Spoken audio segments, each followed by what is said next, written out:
and welcome to a Stampage celebration and giveaway hop. It's Erica here. We are crafters coming together to celebrate the growth of Min's channel and her channel's anniversary. So congratulations to that. We've got some wonderful, amazing sponsors and some fun projects to share today to make sure you visit every stop along the way. At the top of the description box down below, you'll find the link to the next person in the lineup.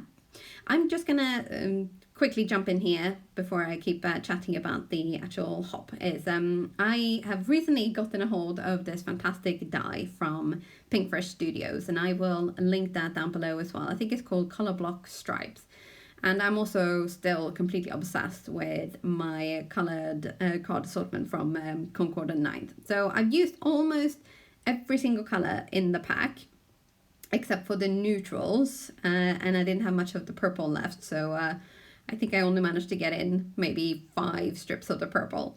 So I started out by sort of just puzzling along and kind of trying out different color combinations and different ways of doing this. So you might have noticed that I had the frame around one, and then on this one I didn't use the frame at all. I just glued the strips down, and they do give different looks, but I think I'm leaning towards the one with the actual frame around it.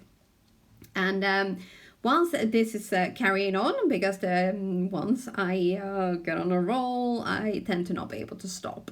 I'm gonna keep chatting about the actual hop itself and why we're hopping today. Yeah, so as you might have heard, we're celebrating Min's 9 years anniversary on YouTube, and also she's recently reached 1,000 subscribers, so that's awesome. And yeah, I do hope you take the time to watch all the videos, because everyone on YouTube loves comments and thumbs up. And if you're already a subscriber, I would really love it if you would consider subscribing and click on the little bell so you don't miss any of my uploads. And with regards to the photos, you can also, or the videos, you can also use the hashtag #OnAStampage2020 to find all the videos in this hop in order to maximize your chances of winning one of the grand prizes. And some of us, including me, will be offering prizes on our channels, so be sure to pay attention for the details. And at the end of this hop, we'll have the grand prize winner drawn from those that watched and commented on all the hop videos. The grand prize drawing are open internationally, yay! So make sure you check out the description box down below for all the details. Now I'm gonna hop back into the cards that I actually made for this video. And I started out by just doing 2, and I went with these black backgrounds because, contrary to what you might think, black actually makes colors really pop.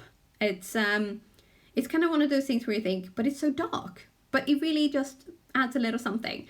So I did 2 black card bases and 2 black frames, but then as I had so many pieces left, I was like, might as well do another couple. Why not? I think I have over a dozen of these backgrounds done already, because I do find it super relaxing to do them. But these are the 4 that we're going to be using today. And if you are anything like me, you will have several die cut sentiments and stamped and sentiment banners and, you know, the likes sitting in a little box somewhere. So I thought, I'm going to be smart now.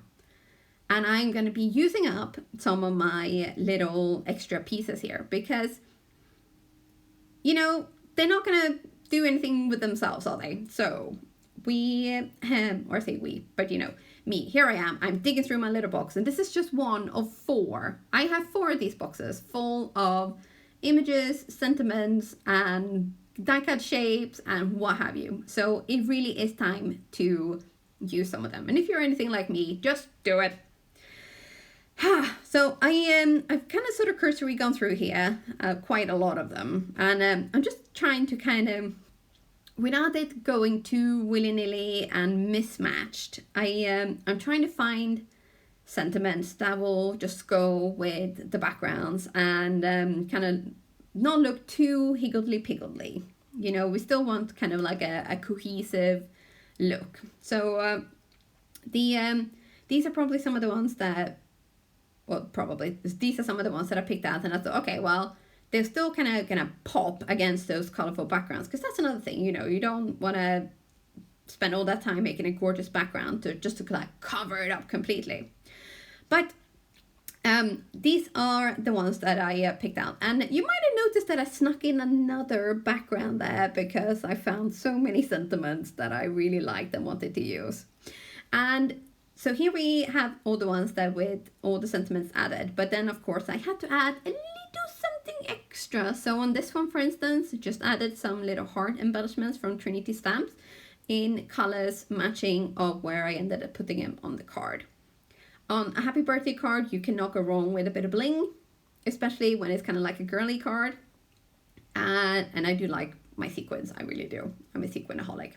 On this one, this sentiment is heat embossed with Wow embossing glitter, and the die cut is from Altenew, and that I actually thought didn't need anything else. And on this one, I added just a tiny little heart to kind of bring in the sentiment. It's like, dude, you make my heart go pitter-patter without being too soppy. But I do like soppy. And with the little unicorn, just a few little glimmery sequins around the sort of unicorn itself. And with that, I'm done. So started out wanting to make 2 cards, but ended up with 5. It happened. So the next stop is the first link at the top of the description box. And again, thank you so much for watching. Don't forget to hit that subscribe button as well, and see you soon again. Bye bye for now.